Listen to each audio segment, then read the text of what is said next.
Hello दोस्तों, कैसे हैं आप लोग। जय श्री राम। आज की इस वीडियो में हम सीखने वाले हैं एडवांस चार्ट रीडिंग के बारे में, यानी कैसे हम अच्छे तरीके से अपना चार्ट रीडिंग जो साइकोलॉजी है, कैसे चार्ट रीडिंग किया जाता है, वो हम मार्केट में चार्ट को कैसे देखकर कर सकते हैं। ठीक।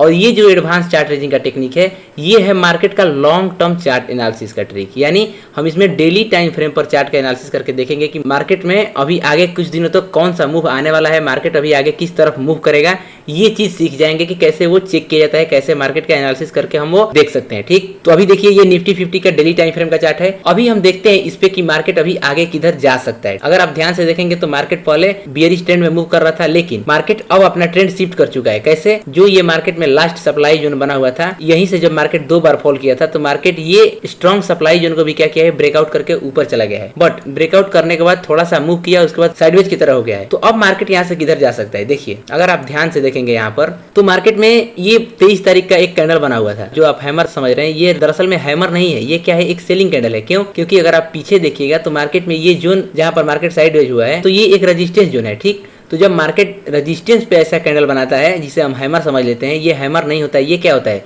एक हैंगिंग मैन कैंडल होता है। ठीक। और हैंगिंग मैन कैंडल बनाया और उसका कंफर्मेशन भी नीचे दिया, बट मार्केट अगले दिन क्या किया, रिवर्स हो गया। तो इससे हमें क्या पता चल रहा है कि मार्केट जो यहाँ पर हमें सेलिंग का कंफर्मेशन दिया, उसके बाद भी मार्केट रिवर्स कर जा रहा है, यानी कि यहाँ पर जो बाइंग कर रहे हैं वो काफी स्ट्रॉन्ग है। ठीक। अगर आप मार्केट का अभी पिछला 3 कैंडल देखेंगे, तो उसमें से जो 29 अप्रैल का कैंडल है, ये एक बियरिश कैंडल है। ठीक। ये हम इसे शूटिंग स्टार नहीं बोलेंगे, अगर इसका विक थोड़ा और बड़ा होता तो ये भी शूटिंग स्टार होता है, बट उससे हमें कोई दिक्कत नहीं। ये एक बेरिश कैंडल तो है, ये कंफर्म है। उसके बाद क्या किया, मार्केट एक डोजी कैंडल बना दिया। ठीक। बट ये डोजी जो है, ये थोड़ा थोड़ा हैमर की तरह है। अब मार्केट में यहाँ पर 2 कैंडल बना दिया, एक पीछे बेरिश, उसके बाद एक हैमर जैसा कैंडल, और अभी जब मार्केट क्लोज किया है, वो क्या है, स्ट्रॉन्ग सेलिंग कैंडल के साथ क्लोज किया है। अब देखिए ये क्यों हुआ, क्योंकि अब मार्केट में होने वाला है ब्रेकआउट, या तो वो नीचे की तरफ होगा या ऊपर की तरफ होगा। लेकिन अभी हम क्या देखें कि मार्केट अपना स्ट्रक्चर बियरिश से बुलिश साइड में शिफ्ट कर दिया है, यानी मार्केट का ट्रेंड अभी बुलिश है। और यहाँ पर भी हमें दिख रहा है कि क्या, मार्केट में बायर्स स्ट्रॉन्ग है। ये कैंडल तो सेलिंग का बना रहा है, बट यहाँ पर हम एक बार सेलिंग का जो कंफर्मेशन था वो खत्म हो चुका है, यानी कि इस पॉइंट पर भी क्या है, बायर्स का पावर ज्यादा है। ठीक। तो अब हमें कैसे पता चलेगा कि मार्केट अभी आगे किधर जा सकता है, तो देखिए ये जो कैंडल बना हुआ है, इस तीनों कैंडल को अगर हम ब्लेंड कर देंगे तो हमें पता चलेगा कि ये इसका हाईएस्ट पॉइंट आएगा और ये इसका लोवेस्ट पॉइंट मिलेगा।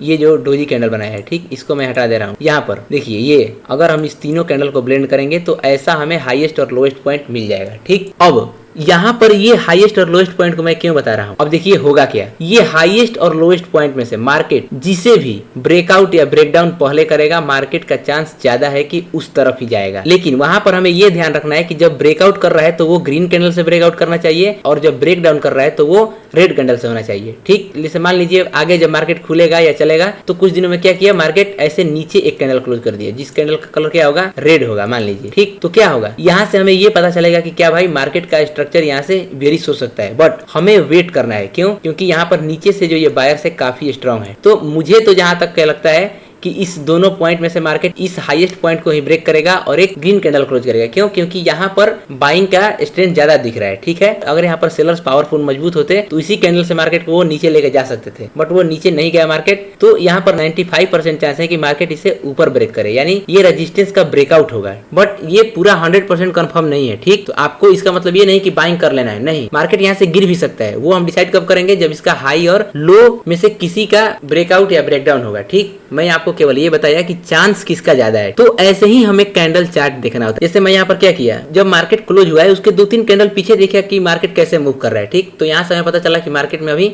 बाइंग का पावर ज्यादा है। अब एक इंडिकेटर से भी चेक कर लेते हैं, जैसे ईएमए है, तो ईएमए में मैं यहाँ पर 9 और 20 ईएमए और एक 200 ईएमए लगा लिया हूँ। ठीक।